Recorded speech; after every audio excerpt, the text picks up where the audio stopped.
नमस्कार दर्शकों, बात आपकी सोशल मीडिया प्लेटफार्म पर आपका स्वागत है। लोकसभा चुनाव की रणभेरी हरियाणा में बज चुकी है। 25 मई को पोलिंग होगी, 4 जून को नतीजे आएंगे। चुनावी नतीजे जो भी हों, बड़े दिलचस्प जानकारियां चुनाव को लेकर सामने आती रहती हैं और मैं आपके साथ एक बहुत रोचक और एक अच्छी जानकारी साझा करना चाहता हूं। जानकारी है कि हरियाणा में 10 लोकसभा क्षेत्र हैं, आपको भी पता है। हर बार 10 सांसद भी चुने जाते हैं, सबको पता है। तो आप कहेंगे नई जानकारी, रोचक जानकारी क्या आपके पास? मेरे पास रोचक जानकारी ये है, हरियाणा के 10 में से 9 लोकसभा क्षेत्र ऐसे हैं जिनका कोई न कोई सांसद कभी ना कभी केंद्र सरकार में मंत्री बना है। अब आप पूछेंगे वो एक कौन सा अभागा या जो भी कहें वो लोकसभा क्षेत्र कौन सा है? तो दोस्तों, वो जो अभागा इकलौता ऐसा एक मात्र लोकसभा क्षेत्र है जिसका कोई सांसद आदि केंद्र मंत्री नहीं बना, वो है सोनीपत संसदीय क्षेत्र। आप हैरान होंगे, जीटी रोड बेल्ट दिल्ली से निकलते ही सोनीपत से शुरू होती है, चंडीगढ़ से आए तो सोनीपत लास्ट पड़ता है। सबसे जागरूक मतदाता, सबसे जागरूक लोग, सबसे समझदार लोग सोनीपत के मतदाताओं को माना जाता है। हैरान होंगे कि आज तक सोनीपत लोकसभा क्षेत्र से कोई भी सांसद केंद्र सरकार में मंत्री नहीं बना है। मैं आपकी थोड़ी जानकारी के लिए बताता हूं। 1977 में चौधरी मुख्तार सिंह मलिक, भारतीय जनसंघ जिसको आज आरएसएस बोलते हैं, तब उसका दीपक का निशान था और भारतीय जनसंघ बाकायदा एक राजनीतिक पार्टी थी और उसके चुनाव चिन्ह पर दीपक के निशान पर चुनाव लड़ा था चौधरी मुख्तार सिंह मलिक ने 1977 में जनता पार्टी की टिकट पर। केंद्र में जनता पार्टी की सरकार मोरारजी देसाई के नेतृत्व में बनी, लेकिन मुख्तार सिंह मलिक मंत्री नहीं बन पाए। 1980 में मध्यावधि चुनाव हुए, जनता पार्टी की सरकार गिर गई। इंदिरा गांधी दोबारा 1980 में देश की प्रधानमंत्री बनी और तब 1980 में सोनीपत से चौधरी देवीलाल लोकदल की टिकट पर चुने गए सांसद नहीं बन पाए केंद्र में मंत्री, क्योंकि केंद्र में सरकार इंदिरा गांधी की, कांग्रेस की थी, जिनसे चौधरी देवीलाल का 36 का आंकड़ा था। 4 साल बाद इंदिरा गांधी की हत्या हो जाती है उनके ही अंगरक्षकों द्वारा। 1984 में लोकसभा के चुनाव होते हैं। 1984 में सोनीपत से कांग्रेस के धर्मपाल सिंह मलिक सांसद बनते हैं। केंद्र में कांग्रेस की सरकार इंदिरा गांधी के नेतृत्व में बनती है, लेकिन चौधरी धर्मपाल मलिक का नंबर मंत्री पद के लिए नहीं आता। 1989 में जनता दल की टिकट पर कपिल देव शास्त्री सोनीपत से सांसद बनते हैं, लेकिन केंद्र में मंत्री नहीं बन पाते।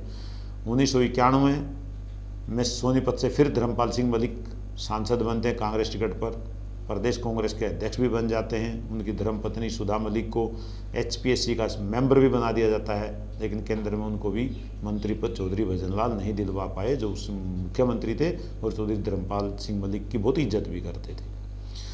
1996 में सोनीपत में कमाल हुआ, निर्दलीय अरविंद शर्मा सोनीपत आए और वहाँ से वो सांसद बन गए, केंद्र में मंत्री पद नहीं मिला। 1998, 99 और 2004 लगातार 3 बार किशन सिंह सांगवान सोनीपत से सांसद बनते हैं, केंद्र में मंत्री नहीं बन पाते हैं। 2009 में सोनीपत से कांग्रेस टिकट पर फिर जितेंद्र मलिक का नंबर पड़ता सांसद बनने का, वो सांसद बन जाते हैं, लेकिन केंद्र में मनमोहन सरकार होते हुए भी वो मंत्री नहीं बन पाते।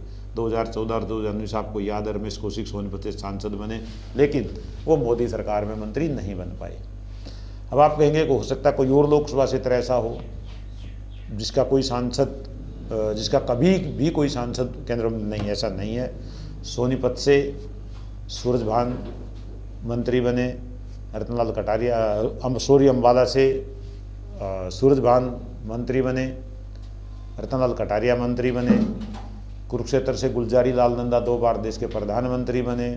करनाल से आईडी स्वामी केंद्र सरकार में मंत्री रहे वाजपेयी सरकार में। हिसार से जयप्रकाश चंद्रशेखर सरकार में केंद्र में मंत्री रहे। सिरसा से पहले कांग्रेस सरकार में चौधरी दलबीर सिंह, बाद में उनकी पुत्री कुमारी शैलजा, वो मंत्री बने। रोहतक से भले चौधरी देवीलाल रोहतक और सीकर से 1989 में लोकसभा में सांसद बने थे, लेकिन उन्होंने रोहतक को खाली करके सीकर को चुना था।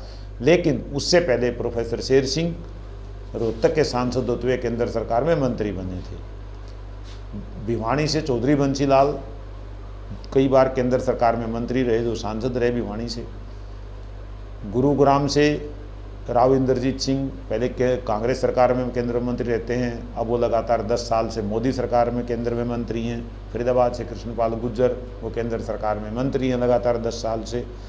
तो ये हरियाणा की इन सीटों का मैंने आपको जो जिक्र किया है, इसके साथ भी किया है कि 9 लोकसभा क्षेत्रों से कौन कब कब केंद्र सरकार में मंत्री बने, और ये भी बताया कि सोनीपत से कोई कभी केंद्रीय मंत्री नहीं बन पाया। अब 25 मई को जो चुनाव होंगे, इस चर्चा की प्रासंगिकता ये है कि अब 2024 25 मई को जो चुनाव हो रहे हैं, उसमें सोनीपत से भाजपा ने दांव लगाया है राई के भाजपा विधायक मोहनलाल बड़ौली पर, और कांग्रेस ने उनके मुकाबले में उतारा है सतपाल ब्रह्मचारी को, जो हरिद्वार के मेयर रह चुके हैं, जींद जिले से हैं।